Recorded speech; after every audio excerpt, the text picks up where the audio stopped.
Welcome to this special broadcast exploring DRM technology. I'm Scott Hollinger. We're here to share how KTWR is going to change the way you listen to shortwave radio. Transmitters use digital radio mondial technology, or DRM for short. DRM, strong, clear signal, so you can enjoy the broadcast of KTWR.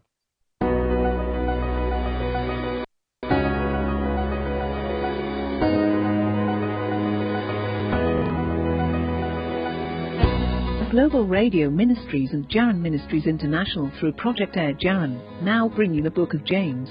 James, Man with a Message, taught by Dr. Jim Cece. This is part 4 of the lesson, Playing God. In this passage, James chapter 4 verses 11 through 17, Dr. Cece has discussed with us the sins of judgmentalism and presumption. Today, we conclude the message, Playing God and the Sin of Presumption. We will hear 4 doses of reality. Number 1. We have no real knowledge of the future. Number 2. We have no real guarantee of a future on earth. Number 3. We have no real control of the future without God. And number 4. We have no right to disregard the one who holds the future. The warnings in Game 2, Playing God in Our Own Lives. James 4:13-17, Come now, you who say, today or tomorrow we will go to such and such a city, and spend a year there and engage in business and make a profit. Yet you do not know what your life will be like tomorrow.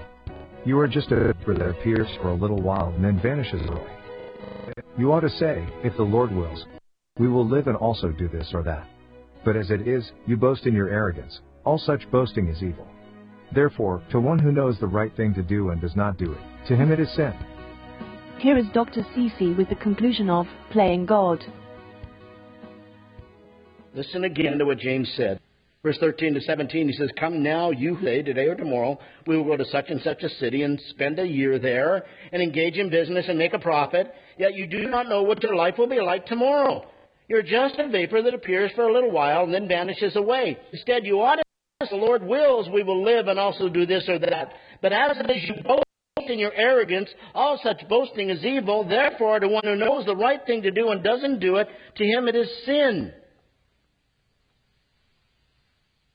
James would never be invited to a graduation speech with those words on his lips. Imagine. Graduation speeches are, you know what, you can do anything you want to do, anything you put your mind to. Great words.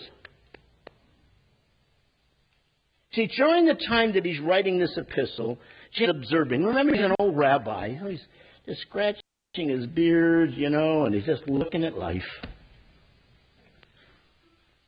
And merchants are traveling all over the ancient world, and they're buying and they're selling in the major trade centers of the day. And some of these itinerant merchants had become followers of Christ, and so James is especially writing to them.